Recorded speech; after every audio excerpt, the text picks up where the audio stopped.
Would you put your house on Sterling scoring every time? Let's be honest, no. He's the sweetest guy, but not quite.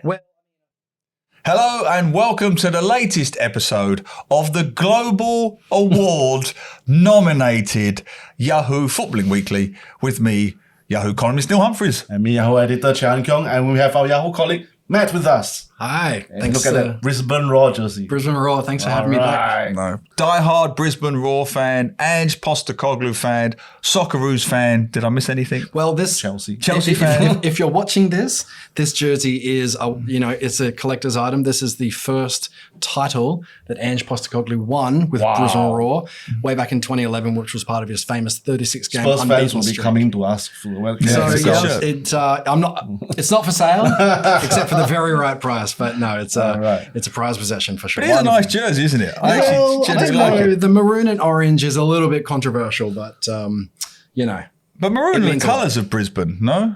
Yeah. Brisbane Broncos. Well, Brisbane comes from the local Dutch club. Yeah. And when the A-League was created, the Dutch club became the A-League participant. Dutch heritage, orange. There you go. Brilliant. Now, as I mentioned just now, and I may mention it several more times, we have been nominated for a global podcast award thanks to you. Well done. We are in the Diverse Voices Award category. We're nominated among about 11 other nominees for the Global Sports Podcast Awards. Very diverse. So, 2 white guys and a Chinese fella. Yeah, plenty of all diverse races and diverse voices. We take women's football, we take Asian football, we take Australian football, we take English football, and so. Thanks very much for your support that we managed to get this thing. You can vote for us. Yes. You can vote for us at the Sports Podcast Awards website. The link is here. You have until 28th of January. That's about 2 weeks for you to vote, and then it's counted together with the judging panel, and we'll see what happens lah.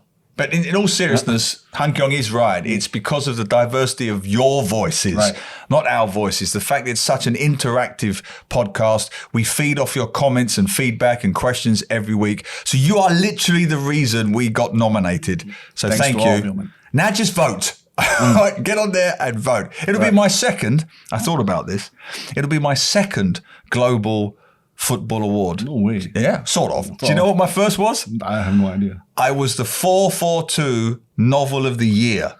Remember that? 2012 Premier League. You remember that book? Yeah, the book. Yeah. I think you're the only one who read it. So I'm going for number 2. Number 2 Global Football Award. So please vote. And as always, thank you. Right, let's get into the English Premier League wrap-up. Manchester United against Tottenham. Not surprisingly, good game. Any game with Tottenham at the moment is a good game. Yeah. I mean, I saw them. Exciting. And to Manchester United's credit, it's turned up a bit for the first half. Yeah. Played well. I don't know about that. Carry on. I watched the match like, all right, they're not too bad. They got some good attacks going. They led 2-1. But immediately after, in the second half began, Bentancur scored. And it was 2-2 on the final score. And Spurs finished pretty strongly. So I think 2-2 is a fair result. But it also shows Jim Ratcliffe, the new minority owner of Manchester United, was at the stands sitting beside Alex Ferguson. Yep. And this is the first time he appeared, and then he's like, well, this the task I have, coming up with trying to lift Manchester United back to the top. It's a long way to go. I mean, before we bring in you, Matt, I think you're absolutely right. I couldn't get away from the symbolism, the imagery of seeing Ferguson beside Ratcliffe. And watching that, I was just thinking, find a vision, Ten Hag, find a template or find a new job. Because I really think Ratcliffe will not hang around. If you look at, I've done some preliminary reading on Ratcliffe's career. Obviously, very successful businessman. We know that. But what he does very quickly is put in a team of experts who know their field, and he prunes very quickly. He will do the same here. He will put in his experts. He'll put in his sporting directors, whatever. If Ten Hag doesn't have some form of vision by the end of the season, he won't survive. Because if you look at that match, yes, they got a draw. But Spurs have got twice the injuries that Man U have got. Once Maguire comes back, and who's the other one? Casemiro, I think, is coming back. They're pretty much full strength, Manchester United. Who's their lineup? What is their lineup? What is their vision? They don't really counter-attack. They don't really press. They don't play defensively. They don't hit long balls. 18 months into the job, he still doesn't have a vision. Fired one, or Radcliffe will replace you. What do you think, Matt? Well, interestingly, after the game, I did read that Timo Werner's stats are now better than Antony's in the Premier League. So, there you go. Well, I mean, I totally agree with you about Ten Hag, and people talk about missing players. They talk about having youth in the team. What Ten Hag has had already is lots of time and money, and money, and no one quite knows what Manchester United's style is right now. Postecoglou has come in, and within 6 quite short months, with a huge amount of depletions in the team, and with not that much time under his belt, just implemented a playing style that is so instantly identifiable the second you turn it on. So it's not as if it can't be done. It comes down to quality, and if Jim Ratcliffe is going to, as you say, cull and replace where there's not quality, then Ten Hag could be on the market. Well, the player I felt sorry for that summed it all up for me was Rasmus Højlund. I felt sorry for this kid. He's a good player. He smashed in a fantastic goal. It was an excellent finish. He should be surrounded by senior pros, which has always been the Man U way, this myth that class of 92, and they was surrounded by Eric Cantona, Peter Schmeichel, and so on. He hasn't got the players around him. If you compare him to Alvarez at Manchester City, how Pep has groomed him slowly with Haaland around him, Bernardo Silva around him, and those players, Kevin De Bruyne. This kid is 20 years old and being expected to lead the team. He's not ready. He's not ready at all. I mean, honestly, if I was Højlund, I'd be thinking, I don't know if this is the right place to further my career. But if you look at the way Højlund is going at Manchester United and Alvarez at Manchester City, that is the difference between grooming a young talent and just throwing him in at the deep end and hoping for the best. Well, what about Richarlison, right? So pilloried pre-Postecoglou, massive question marks over his move from Everton and didn't produce all that much for Tottenham. You get him into the right system with the right coach who can identify his strengths and deploy him in the right way. And then all of a sudden now he's producing, I think he's got 6 goals in the last 7 games. He's terrific. Off the top of my head. And you talk about, Rasmus Højlund. Yes, it's down to the players around him, but it's about being in a system that suits him as well, where the manager is getting the right things out of him. And don't know if that's quite happening for him. Well, couldn't agree more. Speaking of systems, you've got the jersey on. You were there with the man who pioneered a system at Brisbane, if not even before, at South Melbourne with our good friend Alexander Duric. What do you think of what he's done in such a short space of time? Are you surprised? You followed his career, Postecoglou, for what now, 15 years? Yeah, look, it was only 10 or 11 years ago that I was walking out of a little tiny auditorium in one of the local universities in Brisbane, having gone to a pre-season fan forum with Ange, and there must have been 40 of us there. And a couple of us had a quick chat to him afterwards, and then he walked off. And then you fast forward 10 or 11, maybe even 12 years later, and all of a sudden he's taking a team to Old Trafford, and his career progress has been absolutely meteoric. If you wind it back to where he's sort of come from, it really took everyone really by surprise, obviously for the better when he arrived at Brisbane. He'd had a career, like you say, like he'd played for and coached South Melbourne. He'd had obviously the young Socceroos coaching gig. So he had coaching gigs, but none of them were really like high stature or high visibility, right? And then we didn't qualify for one of the under 23 World Cups or the Olympics, I think it was, and he got into this massive stoush on air with one of Australia's leading football journalists, Craig Foster.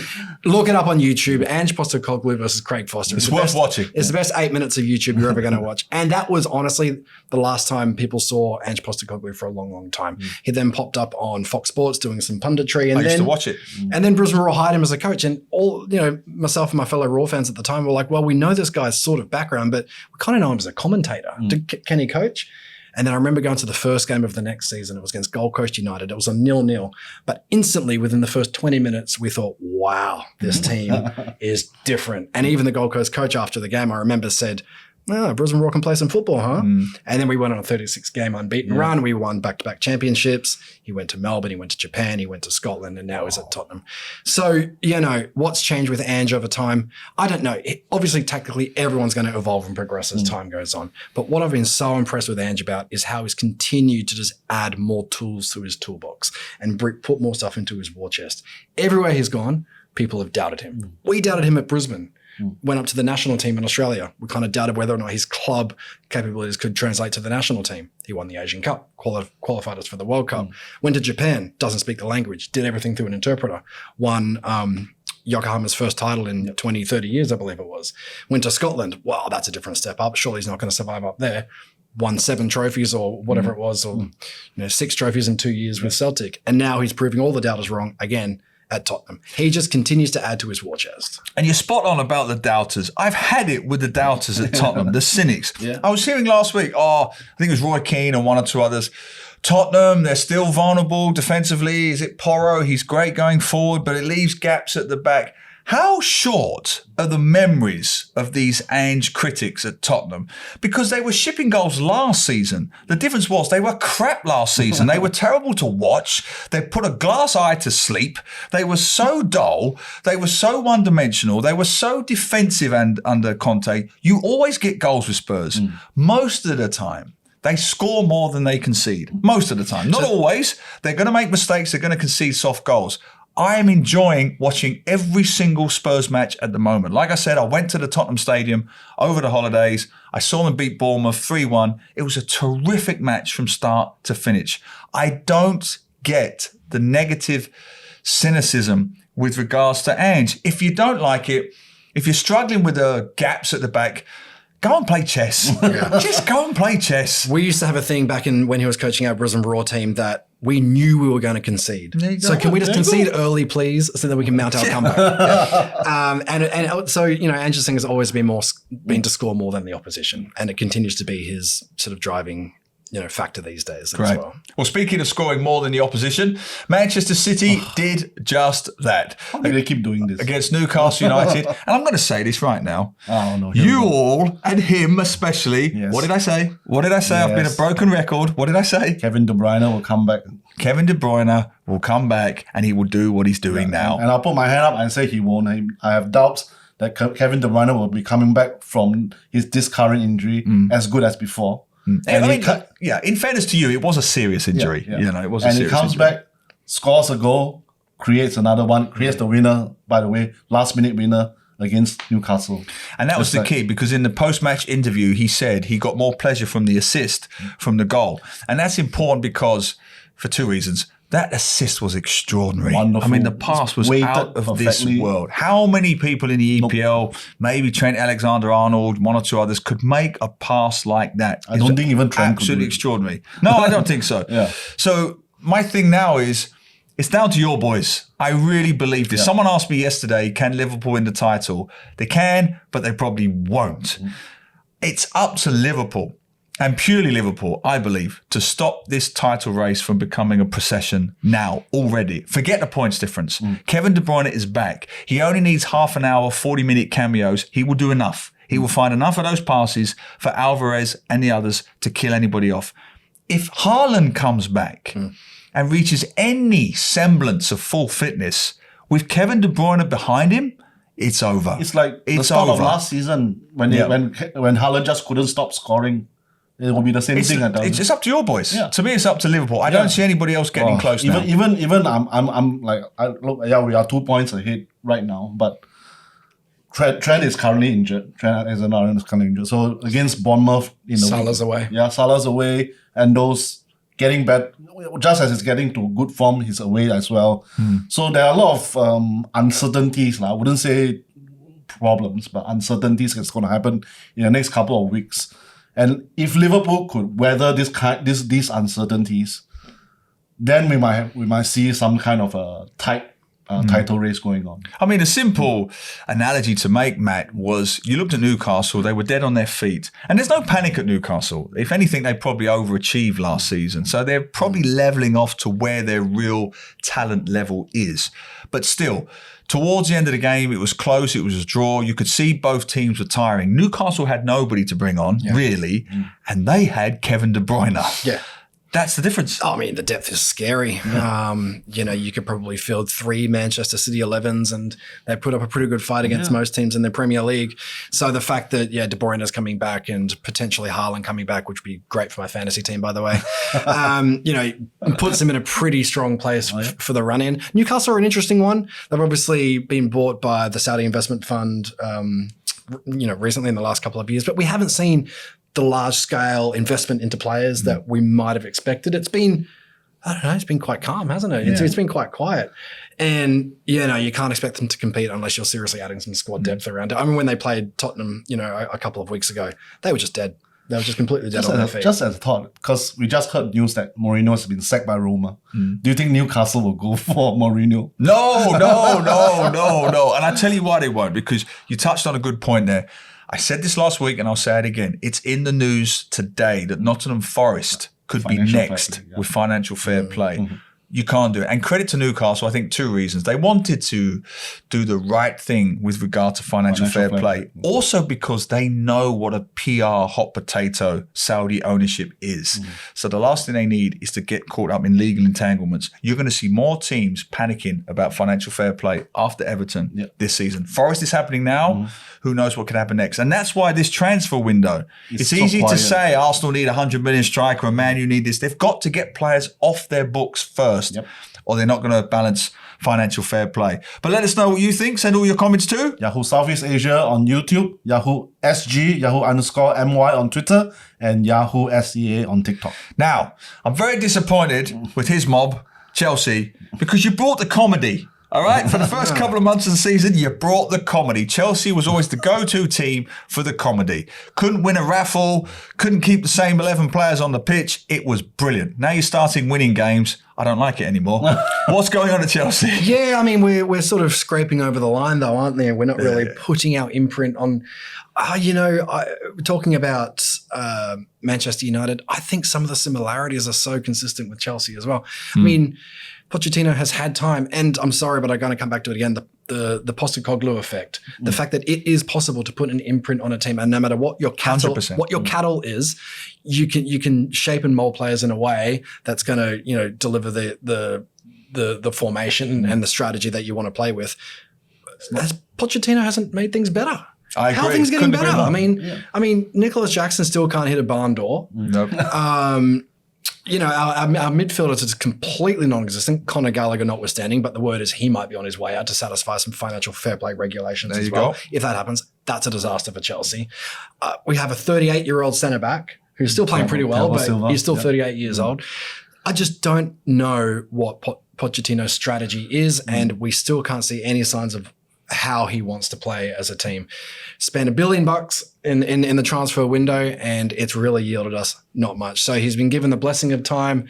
Todd Bowley's put some faith in him, but Todd Bowley wants to see some return. And if he does see some silverware in the next little while, then I think Pochettino could be next on the market. Unbalanced team, I think. I like Cole Palmer.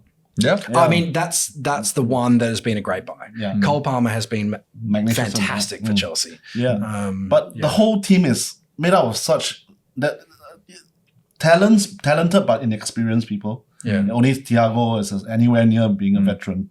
And in such a tough league like a Premier League, you need that kind of veteran experience to see you through. And that's what probably Manchester United like. I was reading earlier on one of the websites that, Chelsea need to forsake style of play for some wins. I'm sorry, but when did those things ever become away from each other? Why can you not play with a style of play that gets you wins? You talk about Ange, right?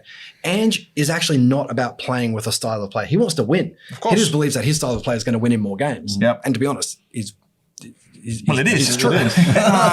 So I don't see why we're sort of separating these things of playing well and winning games. Chelsea need to use the resources and the talent they've got in the team to come up with a way of playing that suits the cattle that they've got, because it is good enough to win games. It's certainly good enough to, do more than scrape a 1-0 against Fulham. It's a great point, Matt, because on this kind of archaic idea that you have to have a philosophy, that's so Mourinho and it's so Conte and it's so outdated now. Most modern teams don't even play that way anymore. Obviously, we know the big ones don't. Manchester City, Liverpool, Tottenham and so on, Arsenal as well. But even the lower teams, Luton, Brighton, they're all having a go now. Bournemouth, even West Ham, jeez, sometimes. Aston Villa, another great example. Aston Villa, they're not playing that kind of negative, tentative football anymore. So this idea that it's either or, yin and yang, you either play defensive and win or go all out and lose is a myth. No, it's a myth. Just look at the table, it's an absolute myth.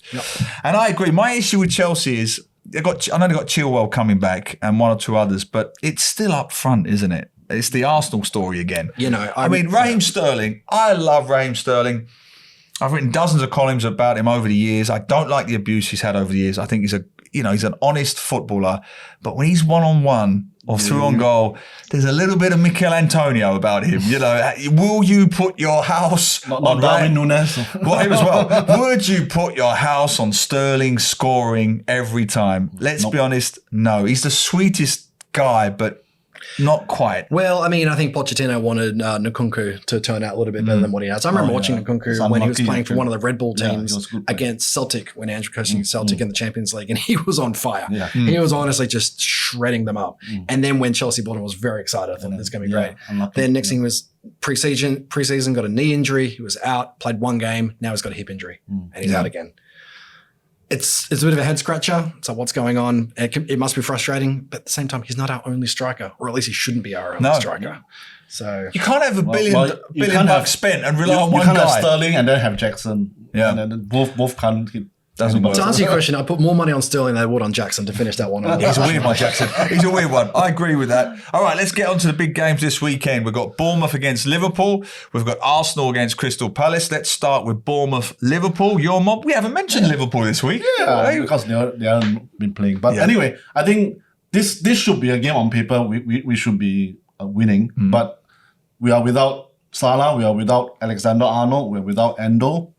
And of course the rest of the injuries and stuff. So, and I think Robertson and Tsimikas are not yet ready. So, and Bournemouth have been doing pretty decently in the recent weeks. So it's quite on and off. I'm not sure whether we can get all 3 points or not. But I mean, it's crucial right now because Manchester City obviously have been winning. So I hope that they somehow it wouldn't be a really. I don't think it would be a great match. No, it'll be just like a ticky-tack affair, maybe a 1-0 win. What do you think, Matt? Yeah, I don't think there's many surprises on the cards this week. I think the results are sort of writing themselves. I think Liverpool's less reliant on Salah than what you have been in recent seasons. I think you have more players come through.